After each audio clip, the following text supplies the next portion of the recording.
Sports to the bone family. What's up? What's up? Welcome back to another video. Yes, man, big up on yourself, my viewers and subscribers. So, in this one, we have a couple of cricketing stories to share with you guys. We see where Jamaica, they have actually named their squad for the Super 50 tournament. Jermaine has been named as captain.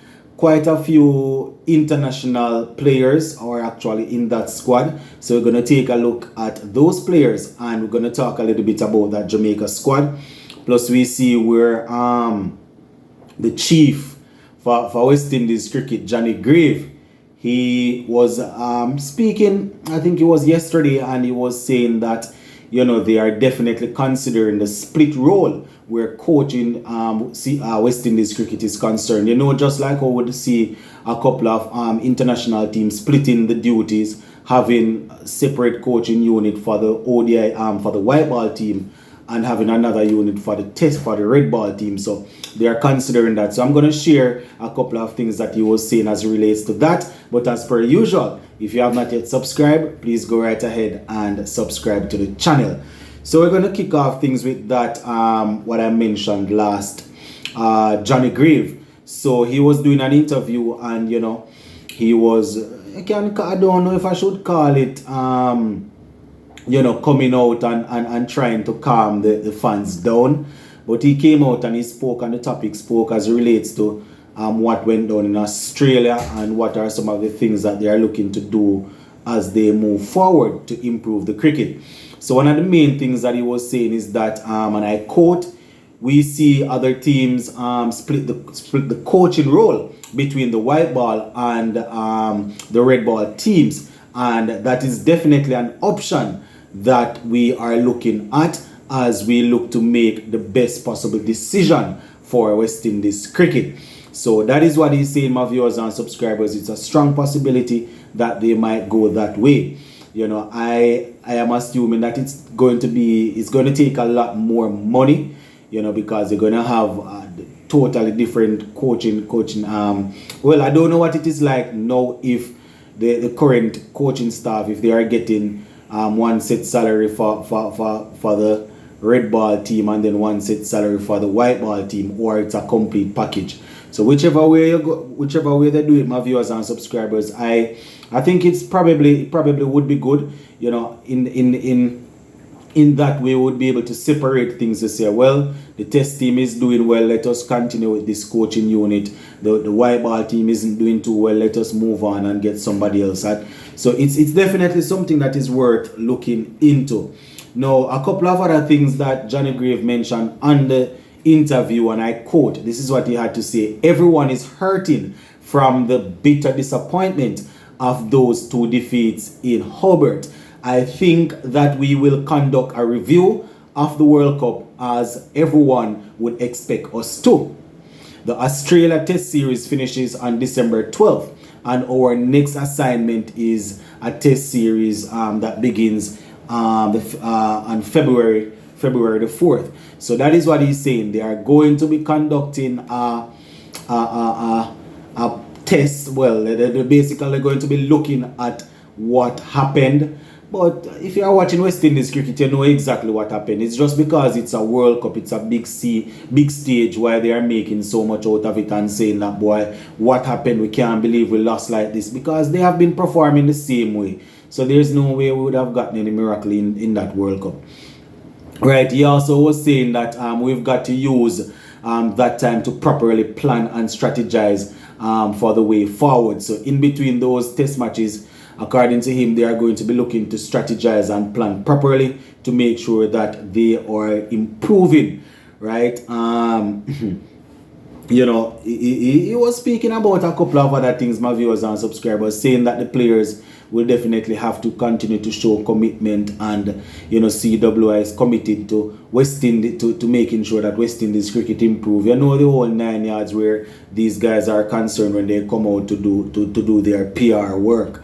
But the fact of the matter is that we had a T20 World Cup and we were booted from it before the official World Cup even started. You understand? And As I said, the only reason why these guys are coming out and talking and behaving like that, in my opinion, is because it's the World Cup. You understand? And for some reason, apparently they expected some miracle coming out. They were expecting to get a miracle out of the T20 World Cup, but based on how I see it, they perform the same way how they have been performing in other T20 games. It's as simple as that. You understand? So I don't know what you guys are thinking about that.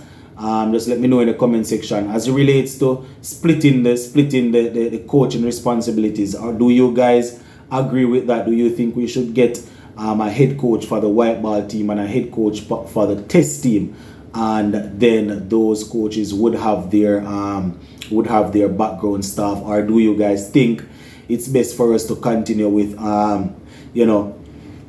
do you guys think it's best for us to continue with the unit that, well, with the way in which we are doing things, making one man coach the both formats? Let me know in the comment section what you think. All right, so before we run out of here, my peeps, we're gonna take a look at the Jamaica Scorpions. They actually named their squad, I think it was yesterday or the day before. They named their squad, and as I said, it's a pretty strong squad. Quite a few players on there with international experience. Quite a few of the guys on there would have played in the CPL, and a couple of other guys that have been dominating cricket in Jamaica, club cricket. So the team is going to be captained by Jermaine Blackwood. Yes, you're hearing me right. Jermaine Blackwood will be captaining the team, and as we know, John Campbell will not be a part of the unit because of his recent situation there. So John Campbell will be captaining, and his vice captain will be the West Indies white ball vice captain. That's Ravman Powell. We also have Aldane Thomas in there, Brandon King, Marquino Minley, Nicholson Garden. We have Chadwick Walton, Jamie Merchant, Alwyn Williams. We also have Andre McCarthy, Javier Royal, Pete Salmon, Odin Smith, and Sheldon Cottrell. So those are the 16 players that the Jamaica Scorpions have actually named to see if they can wrestle the title away from Trinidad and Tobago. I think they are currently holding the title. So, couple of guys with West international experience, as I would have said, people like Jermaine Blackwood, Ravman Powell, Brandon King, and we also have Chadwick Walton, Nkrumah Bonner. Well, I didn't even call these guys. Dennis Bulla is also there. Andre McCarthy, Odin Smith, and Cottrell. These are all guys that would have played cricket at the international level at a very, very good level. So definitely in with a shout. I don't want people to say that I'm downplaying our chances, and I don't want to get ahead of myself because of names and paper. They say you might have a strong squad on paper, but you have to go there and get the work done. So those are the players that the Jamaica Scorpions have actually listed. So couple of players that are missing, that are usually in and around. I'm not seeing Derval Green, he isn't there. I'm not seeing Orion Williams, not there. Couple of guys that would have established themselves in the Jamaica Scorpions team over the last couple of probably 2 to 3 years wouldn't have made it. But as I always say, my viewers and subscribers, when you come on to the regional tournament, you know that we have Jamaica. Jamaica is who we are supporting. And we're going to leave it right here for now, my viewers and subscribers. Just let me know what you think in the comment section about those two stories that I would have covered. Big up on yourself.